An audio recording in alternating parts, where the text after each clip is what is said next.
How are you getting on? Are you a fan of yellow balls, Owen? Well, it seems we'll all have to be, won't we? Because yellow balls are now the new white balls, and that's just the reality we've got to get used to. Only in hurling we're talking about here. Oh, okay, only in hurling then. Let's just go with that. Clearly the correct thing to do, because white balls just don't make sense in the white heat of league battle when the floodlights are on and you can't What about really in see summertime? What about, are the traditionalists not going to be like, I do like an hour white ball? Is this being used for everything? Is this being used for yeah, summertime? that was my take from... so the story here is in the Examiner today. John Fogarty has it. And a new standardised smart sliotars are planned to be in place for next year's All-Ireland Championship. So that would be for the summertime. Why are they smart? They got a chip in it.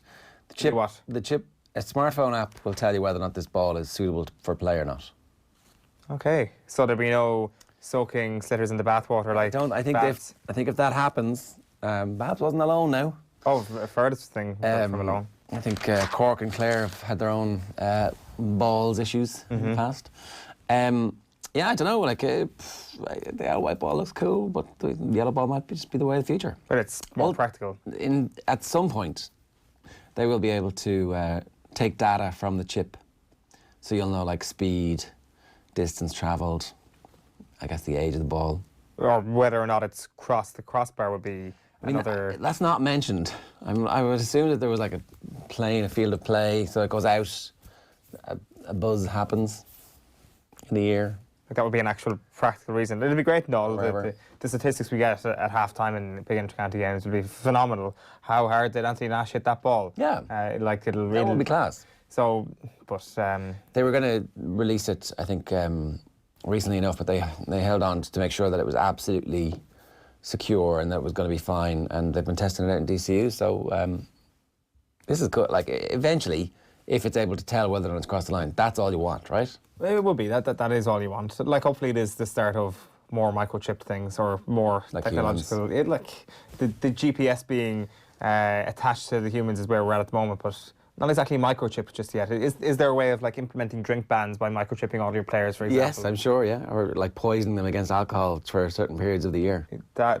Flick the switch and suddenly the merest smell of a pint and they're puking. A beeping noise goes off when somebody's credit card purchases 4 Tuborg cans, and that's it, you're off the inter-county panel. Technology it's only in its infancy in the GAA. Yeah. We need to see more of these. What are the other big technological things that we need to look into? Well, we should talk about this, because yesterday there was a piece in one of the papers about in about 20 years' time, they think they're going to be able to regrow brain cells. So, effectively, your generation, the 25-year-olds now, are going to be the generation... Very encouraging news. Well, is it, though? Do you want to live forever? Well, it's not living forever. Well, I mean, the ultimate thing was, yeah, we're going to be able to, a few injections. Like Hollywood actors are getting Botox now, we'll all be getting regenerative brain cells planted into us. Well, I mean, I don't know if those of us in our early 40s are going to be around to see this, Owen. But you should certainly, to survive, to reach the point of destruction of the planet. Sign me up. That's everybody's aim. Well, yeah, that is always the kind of consolation where you kind of like wake up some mornings and you're like, am I going to die today? And it's like, well, the positive is I don't get to see the planet burn to death. And that's always kind of the consolation I take from those sort of moments. But maybe not anymore. Would I get... I've not actually heard about this until right now. I'm sure there are other ways you can die rather than your brain cells withering away, but if that's the way I was going to go, it doesn't really sound very pleasant. So sign me up, whoever they are. Is this Boffins? Is this Elon Musk or something he'll regenerate your brain cells and fly to Mars? I am surprised that Elon Musk hasn't managed to raise billions from, the needy who want to live forever. Maybe this is a good business idea for us. It really is. Brain X. You can pretend to be the science. Yeah. All right, here's what's coming up on the show for you today. We've got a very busy show for you. We're going to talk about the Champions League with Graham Hunter around about 8 o'clock this morning. Katie versus Leinster. So this is where we start to try and weed out some stuff. It's going to be Katie Taylor, right? Because everybody's going to vote for Katie Taylor. But Leinster's comeback, I presume it's Leinster's comeback against Northampton, is it? Yeah. Yeah. But that was a pretty amazing thing. That should crystallise, that should mobilise certainly one portion of the rugby voters. I guess everybody from Munster is voting for Katie Taylor. Going to talk about Patrick Reed around about 9:20. Cormac Moore, this is a book on GAA rivalries that's out. He was in studio talking about it. A book on the the Partition. So it's a book kind of generally about the partition, but then there's like a sports chapter, the last chapter on it, which we focus in on. So he's obviously written about the Irish soccer split previously. We recorded his interview last week and mentioned his own previous ideas on the Irish soccer split. Of course, Paul Rouse was on the show last night, had some very interesting things to say about that exact topic. And it does come up in our conversation at the end about the possibility of the IFA and the FAI perhaps reconvening. And like the book is about how politics had such political interference in sport after partition, except for one sport, which was soccer. Their politics were all internal. That is the reason why the Irish soccer split happened. It wasn't so much to do with what happened in the UK or what Michael Collins came home with. It was more to do with what was actually happening inside the organisation, which is kind of fitting. Things haven't changed all that much. I always assumed that it broke down on religious lines. No, it was. That played a part for sure, but it was more to do with the former. And we've also got a piece on the great GA raffles of our time that's coming your way at around about 8:45 this morning. So if you want to get in touch, as ever, use the hashtag OTB AM. And if you want to talk to us about anything that's going on in your life, then feel free to do so. Including if you've got any Christmas present recommendations that you'd like to get off your chest, we'd like to hear them from you this morning. Right, time for the sports pages. OTB AM. That's got the bang of somebody who's about to go Christmas shopping today and desperately needs some suggestions. Well, you know, I mean, we're always looking, right? What are you getting? I don't know. What are you buying for people? Yeah, What's your standard gift? I don't have a standard gift. I've varied wildly from standard gift to standard gift. But season on season, though, surely you find one thing, you buy it for everybody, you go, okay, that's worked. I've gone from like cheap box sets up to a Fitbit Versa, which I gave as a gift to my dad last year. Do you use it? Yeah, he did. All right, still using it like? Well, the strap is broken at the moment, so I must buy a new one of those. But no, he got to March with it, which is... It's okay. That's €100 for every month. Well done there. Great bang for my buck. Owen's bitter about the fact that he invested on his dad. There you go. Kids, eh? Sports Tuesday in the Irish Times. Lampard urges Chelsea to embrace big night with Lille. Hey, this is Jacob Steinberg reporting in London from the Guardian Service, and obviously that's a match preview, and there's another one there from Andy Hunter in Salzburg as Red Bull entertain Liverpool this evening, and all the talk obviously about Red Bull's scoring phenom Haaland. So we'll see exactly if anybody's going to sign him in the transfer window. Some talk Manchester United were interested, but they might get some business done at January, but I don't know if that's actually going to happen or not. And then obviously the FAI story is rumbling on here. SIP2 seeking clarity on job security at the FAI. So this is Emmett Malone with this piece, which ultimately, when it comes down to it, is probably the most important part of the story, is those people who are working for the FAI wanting to know that their jobs are safe. Here we are at the 10th of December, so 3 weeks out from Christmas, and he's been speaking with SIP2. The union representing many of the FAI staff hopes to meet with management of the association over the coming days in order to get some clarity with regard to how the financial crisis in Abbottstown is likely to impact on its members. Obviously, massive concern for the staff there, and just listening, I'm sure, for them to how profligate the spending was at the FAI and how badly run the finances of the FAI have been over the last decade and a half must have been incredibly worrying. The back page of the Sun this morning is Freddie Starr's Ate My Hammers, and it could be the end of the rodent for Pellegrini. Is this... Genius, no? I can tell from the headline and the length of it that it is genius, but I don't get it. Really? I really don't get it. Unless there's, I'm not sure it's me just... Okay, it's just an age thing. I hope it's an age thing. Freddie Starr ate my hamster. I've never heard of that. So, Freddie Starr was a comedian who died in the last 18 months. And the story, which might have been one of the biggest selling newspapers in the history of English newspapers, they put Freddie Starr ate my hamster as a true story, as in Freddie Starr bit Was it the Sun? I think it was the Sun. It must have been, otherwise... hence... we can get the headline, I'm sure. You've also, so that's obviously to do with West Ham won Arsenal 3 last night. You've also got Darryl... it's Freddie Lundberg, and they ate my hammers. And it's ended a rodent for Pellegrini because a hamster is a rodent. Is a rodent. Well, I got that bit. That bit's unnecessary. That was just like... Well, there you go. Freddie Starr ate my hamster. The Sun. Comic put a live pet in sandwich, says Beauty. What year are we on? 86 maybe? I don't know. I can't make that out. That is 50 grand. 86, yeah. 86, 50 grand. Where's your inflation and bingo winnings gone? The Sun is what I would want to say. You've also got on the back page. That's an incredible story. I've never heard about that. So what, like, was there an actual hamster in a sandwich? According to Wikipedia, Freddie Starr was the subject of one of the best-known British tabloid newspaper headlines. On the 13th of March, 1986, The Sun carried as its main headline, "Freddie Starr ate my hamster." According to the text of the story, Starr had been staying at the home of Vince McCaffrey and his 23-year-old girlfriend, Lee LaSalle, in Birchwood, Cheshire, when the alleged incident took place. Starr was claimed to have returned home from a performance at a Manchester nightclub in the early hours of the morning and demanded that LaSalle make him a sandwich. When she refused, he went into the kitchen and put her hamster, Supersonic, between 2 slices of bread and proceeded to eat it.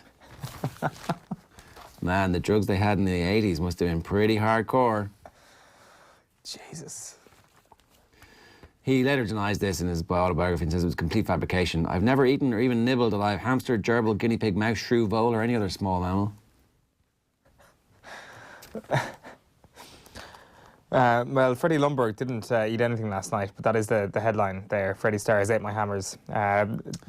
Story gets worse. There's more. The man behind the hamster story was the British publicist Max Clifford, now disgraced. At that time, he was Starr's agent, who concocted the story as a practical joke. When asked in a television interview with Esther Rantzen some years later whether Starr really had eaten hamster, his reply was, "Of course not." Clifford was unapologetic, insisting the story had given a huge boost to Starr's career. And then in 2006, it became "Freddie Starr ate my hamster," the most familiar British newspaper headline of the last century, according to the BBC. And then at the end, it became too much for Freddie. The hamster story trapped him like a hamster in a cage. May 2019, so they're still going.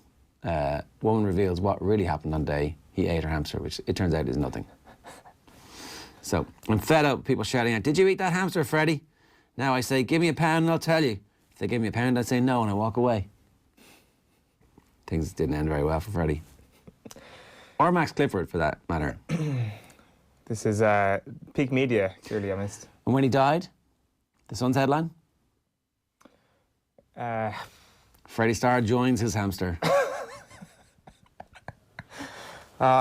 Journalism really is just a rat race to the bottom. Hey. Daryl on the back page of the Sun, my drug ban, Daryl Murphy. Tommy didn't get that. He didn't get it. No. Daryl Murphy has revealed he secretly served a ban last year for taking cocaine on a night out. So had a former Ireland striker who's now at Bolton, was suspended for 6 weeks with Nottingham Forest in 2018. This hadn't come to light until now. He did an interview with Daniel Taylor of The Athletic. And he says, "Firstly, I would like to stress that the taking of recreational drugs is something that I don't condone whatsoever. I served a suspension at the beginning of last season for making a bad decision while on a night out. This was an isolated incident which happened out of competition when we had no game, and I immediately regretted it. I'm not proud of my actions. I'm not proud of what I did, but it's something I've put behind me as I want to concentrate on my football career." So that's the story there that kind of came out yesterday evening. So he was caught by a random test when at Forest and served his ban, but it's FA policy to not name players who test positive for social drugs. Except they obviously someone leaked it somewhere along the way to get to the point where he's now talked to Danny Taylor in The Athletic. Look, I mean, I think footballers taking social drugs is probably quite a big issue. It's just that football doesn't seem to care that much about actual proper performance-enhancing drug taking, does it? Well, we certainly don't see a lot of players failing tests for performance-enhancing drugs, and that would suggest no one's doing it, Eoin. Well, right? Yeah, that would suggest that footballers are different to people involved in athletics or cycling. Yeah, because they've got a better moral compass. And people earn far less in those sports than they do in football. And somehow that makes sense. In football, you've got to go Saturday, Tuesday, Saturday, Tuesday, Saturday, Tuesday, Saturday over 45, 46, 60 games a season, and some competitions, some divisions, and they're running faster and better and more able to control the ball in the 90th minute than they used to be. And a global game. It's access amazing. to great doctors all around the world, I'm sure, have worked with some great teams. Yeah. But there have been some investigations, of course. But no one's ever been found guilty of nothing. Nobody important has ever been found guilty of anything. Right, so the Examiner, we were talking about this a little bit earlier on. Bright future, GAA to introduce yellow smart ball for 2020 Championship. That is Nasher on the front. He's saving it there, like it's a puck out. It's puck out. Yeah, it's not a penalty. I mean, I do wonder how hard he was hitting those penalties because he's pucking the ball in the air unless he's tapping it over the bar. And then McIlroy's mantra, no amount of money will change my drive to become the best in the world. Rory McIlroy's doing some end-of-season media. And, yeah, look. An interesting match preview ahead of the Leinster-Northampton Saints game. Robin McBride, the former Wales assistant coach who just joined to replace John Fogarty in the Leinster coaching setup. Former Wales Strongman of the Year. Did not know that. Yeah, that's according to Wikipedia. There's lots of other stuff on his Wikipedia page that isn't true. But Brendan O'Brien has this story from, I guess, the press conference this week where, it has been quite a burden to me, to be honest. I've disappointed many a room when they hear Wales' strongest man and then I walk in. That's not Wales' strongest man. Because you had Gary Taylor winning the world's strongest man around the same time. He was the strong man, obviously. It was like pulling tractors as opposed to just deadlifts and stuff like that. So I wonder, could the farmers in the Leinster setup get a tractor to training someday and see who can pull it the furthest? It's a good idea. It's a very good idea. For charity, of course. Ian Healy storming home with the win. I'm not going to read any more of Robin McBride's Wikipedia page, but one of the first sentences is, McBride was a baby at birth in Bangor. That's, of course, the first thing you see. And then you go down and I'm not sure if anything else there is fake, but Wales' Strongest Man competition in 1992. That pit's true. Is the Wikipedia page. There's a few stories as well in the papers. Ruby Walsh has done a series of interviews around concussion and has said that he was knocked out 4 separate occasions as a jockey, and that it's one of those sports where it's not taken yet as seriously as it needs to be, or that the jockeys themselves are still camouflaging the fact that they've had the concussions. So obviously, it is taken very seriously by the medical profession, and the Turf Club have over the years tried as best they can to educate everybody about it. But he's saying, look, there would have been loads of times when I would have been like, no, I'm fine, I'm getting up, but I'm going to go racing tomorrow. So, again, you hope that, you just hope that the jockeys themselves take it on to themselves to go, I'm going to have to sit tomorrow. Yeah, I think in every aspect of the game, it just has to be one of the most lethal. Like, it's incredible what they do, and I'm not surprised to hear that at all from Ruby Walsh. Back page of the Irish Daily Mail goes into that Darren Murphy story, former Ireland star, admits to taking cocaine. It's Freddie's steady go. Oba and Co get Ljungberg off the mark, and Ireland boss may have to plan without Sexton. So Johnny Sexton has given Andy Farrell an early Six Nations scare, with Ireland's frontline out half set for a spell on the sidelines with a knee injury. The Irish Independent are actually going with the line that he is going to be out for the Six Nations. For the start of the Six Nations, yeah. Big opportunity for Ross Byrne to get in that team. With Joey Carberry out at the moment as well, yeah. This is like your chance. The shop window is very much open, and like a lot of people will say, the start of a new World Cup cycle is when the coaches may take that chance as well. So it could be a happy marriage of things for someone like Ross Byrne to come in. Lampard's warning, my youngsters must rise to the challenge at the front of Telegraph Sport this morning, and quickfire Gunners, so 3 goals in 9 minutes to end a pressing run of defeat and leave Pellegrini on the brink at West Ham. The Guardian this morning goes with Freddie and the Dreamers. Lundberg's Arsenal turn on the style at London Stadium to pile more pressure on West Ham's manager Pellegrini. We will go for everything then. That is Jurgen Klopp speaking. But in Salzburg, Klopp demands no let-up for match Liverpool dare not lose. And Barney Ornay says, poison dripping from our grand leaders finds its way to sport, in reference, of course, to Gary Neville's comments on Sky Sports at the weekend. And a devastating blow, Russia handed Olympic and World Cup ban, but critics demand stronger action. So, of course, Russia banned from sporting events for the next 4 years, sporting events except for the Euros, which St. Petersburg have a role in hosting. We've got to start covering the big stories. Yes. Dancing on Ice. There's Kevin Kilban's face. There, we're going to do it this way. Yeah, there you go. And it's actually really Maura Higgins. Maura Higgins has hinted that she may be too busy with Dancing on Ice to watch the new series of Love Island. The Longford beauty came in 4th with boyfriend Curtis Pritchard in this year's series. ITV is airing 2 series of the show in 2020, using a new villa in South Africa this winter. And I hope to watch it. It's exciting. I've just been too busy with this. Probably if I get time, but I hope to last a long time. And this is Dancing on Ice. Meanwhile, Dancing on Ice's first ever same-sex couple are struggling with their lifts because their nether regions keep getting in the way. I mean, I don't believe this. I think this is just an excuse for Rowan Smith to write that. But anyway, and then other stars in the show. Stars include former Republic of Ireland footballer Kevin Kilbane and telly icon Michael Barrymore. Looking at digitalspy.com, revealing all the contestants, Kevin Kilbane's description: the former footballer retired from the sport in 2012 and now he's set to try his hand at some skating. Kilbane is also well known as a TV pundit and has worked on a number of shows, including Match of the Day, Full Stop. Where is the off-the-ball reference, Digital Spy, is what I want to know. We should get on to them. You're a YouTuber. You can tell them what to do, right? You can. You've got power on the internet. Seemingly, you know what you're doing, Digital Spy. It's totally off. There's this lad, Perry Kiley, who's taking part in it, who was one of the 12 members of Diversity, who won Britain's Got Talent years ago.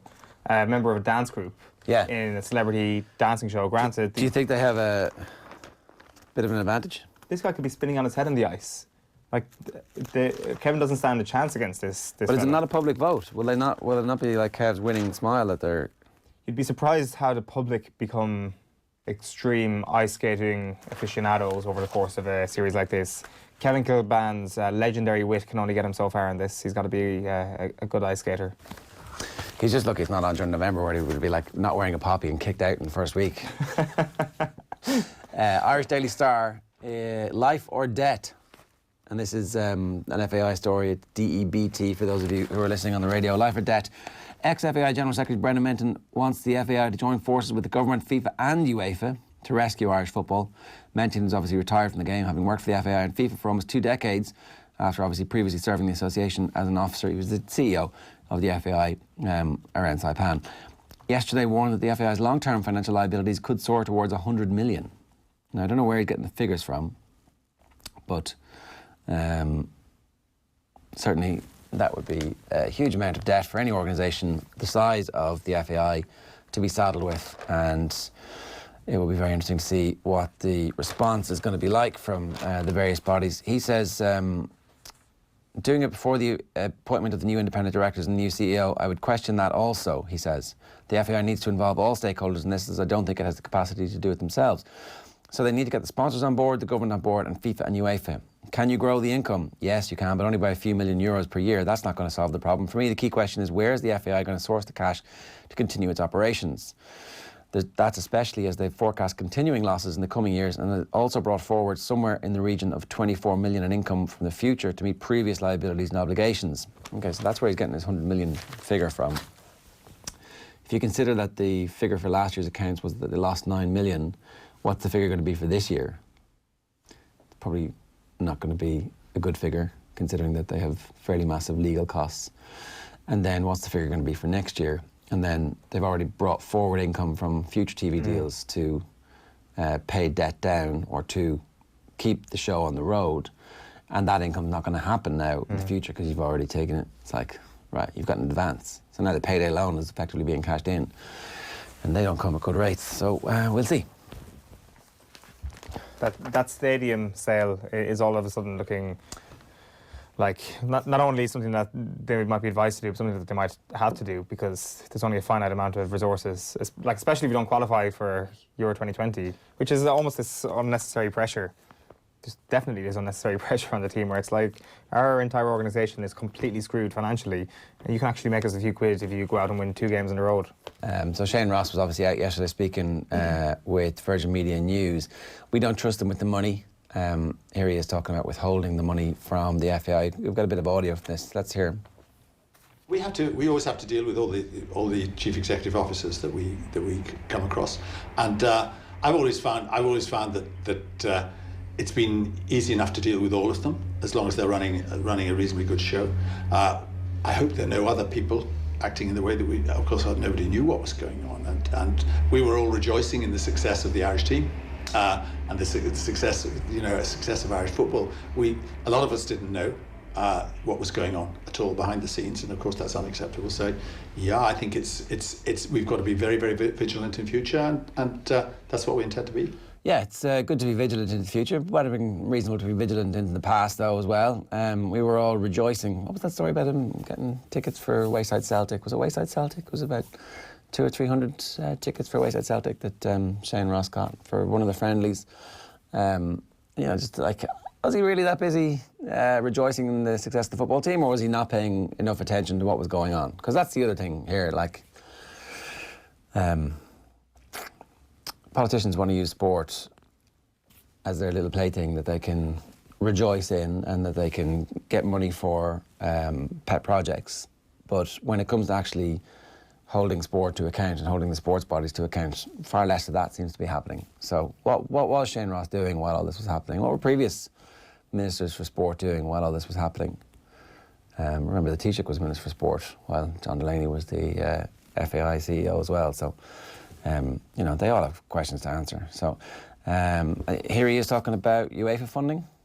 UEFA would recognise the fact that we are worried about government funding. We've got a duty to the taxpayer. We're not going to interfere with their internal affairs, with their operations, their day-to-day operations or anything like that. No. But we must be absolutely certain that we don't give money to an organisation which is in tatters. And the FAI is, and I think everybody would agree, it's a basket case, it's a financial basket case. The extent of the debt we don't even know. And we're not going to put government funds or taxpayers' money into that. And I'm not a bit concerned about having a conflict with FIFA or the UEFA over that, because I think they'd share our concern, having seen the figures and how the FAI runs its internal affairs, and it's been really, really badly, will be a matter. I suppose it will continue to be a matter, not for us, but for others. But how taxpayers' money is spent is a matter for us, and how it's managed is a matter for us, and how the governance of an NGB like this works is a matter for us, and we're not going to give taxpayers' money to them unless it works properly. I know we've spoken about this interview before, but his News Talk interview after Stephen Kenny was appointed are still just incredible quotes in the context of how strong he is on those who are inside the FAI tent for so long. Just saying, on John Delaney, I don't hear people giving out. I read about it in the press, all right. There's a lot of criticism about John Delaney. My own experience is that when I go to these local games in the constituency on the ground, is that I see John Delaney and representatives of the FAI all the time. They're always on the ground doing things relating to those really important things that young people are doing. And I don't know, I just think that there's a situation here where if you're going to criticise people for not seeing what was going on, even though you're probably right in that criticism, there's also probably a bit of self-reflection that needs to be done as well.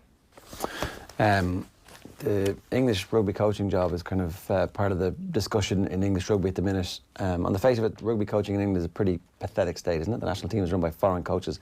Where's the English coaching talent gone?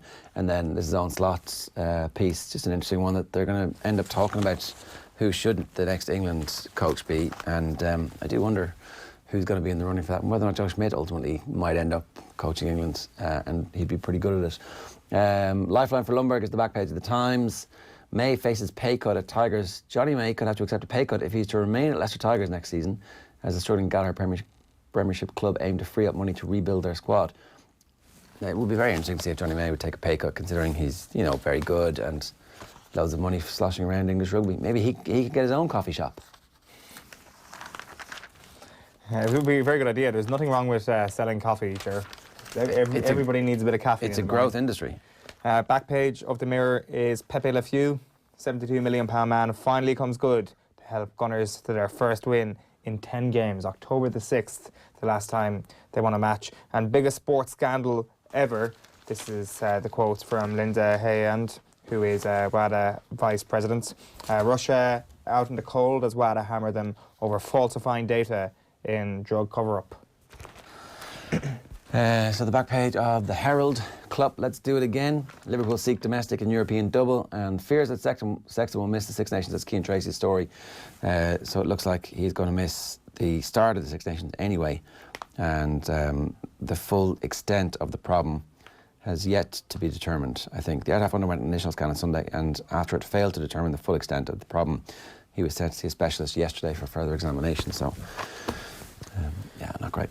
That is the lead on the back of the Irish Independent. Knee injury to Rule Sexton out for start of Six Nations. Some fears that it could be ligament damage. Gunners get Pepe back in their step. There is Nicholas Pepe celebrating Arsenal's winner last night. Hurling's new ball game as Slitter turns yellow. And Davy Fitz to plan without All-Star duo. That is the headline here about Leachin and Matthew O'Hanlon set to miss the opening rounds of the National League. The Davy Fitz story was interesting to me. He's been speaking about his decision to go back to the helm at Wexford this year because he came very, very close. Like he said, I said to Derek, who's involved with the county board, I presume, I'll meet you Wednesday or Thursday, and on Wednesday at the last second, I changed my mind because he was going to walk away, and that's fact. On the Wednesday, I changed my mind. I got a call from one person, and I got a text from a journalist giving me a load of reasons why I should stay in Wexford. The journalist, who I had never met before and was chiefly into writing on other sports, he gave me a message that was unreal. I went home to Sharon and I said to her, I can't go. I wonder who that journalist is. And then he says, it wasn't sitting with me right that I could leave. Somebody who writes about other sports. Yeah. So the great rugby or soccer writers, or horse racing writer, or boxing writer, who knows? If you saw the texts I got from the players, I've kept every one of them, and I think there were 29 texts. They were sent over a 2 or 3 week period. 30-man panel. I'd hate to be the one who didn't send it. Oh, you're getting cut, buddy. If I get away with never deleting them, I'd like to hold on to them. So there's always an off-season story with Davey about players trying to persuade him to come back. Although they didn't hire a minibus to go to 6 Mile Bridge this time, so they didn't need to. The power of the text message, and I wonder who sent the. Is it a written journalist? Is it a broadcaster? Do you know I'm not known for being a hurling journalist? No, me. It could be. You're a rugby man now. The Racing Post, big controversy brewing in Irish racing at the moment. Racing TV selling the sport short in Ireland. This is Noel Meade. Noel Meade has labelled Racing TV a disaster, believes the jam-packed schedule is not doing the channel's presenters or analysts justice, especially in Ireland. The leading trainer, who's chairman of the Irish Racehorse Trainers Association, believes Racing TV cannot cater for Irish racing properly in its current format and is calling for the issue to be addressed. On Sunday, the Grade 1 John Durkin Memorial Chase at Punchestown was broadcast on a split screen with no commentary in the early parts of the race as a result of an unscheduled clash with the Peterborough Chase from Huntington. Since Irish Racing switched to Racing TV after Racecourse Media Group acquired the rights in a deal that began on the 1st of January, split-screen coverage is an issue that has been exacerbated due to the volume of tracks now on Racing TV's roster, and Noel Meade, amongst a number of voices, not happy with it. Racing TV has been a disaster. There's no other way to put it. It could never have been anything else with that much racing on one channel. We've got Ass as well. La Hora de Jovic. The Hour of Jovic. That's what Tommy says it's the spotlight, but I mean, I'm sure Graham Hunter will be able to tell us a bit more. La Hora de Jovic. Graham Hunter, good morning to you. Yeah, what's this? I'm sure Graham Hunter will. I'm never like that as an intro line, on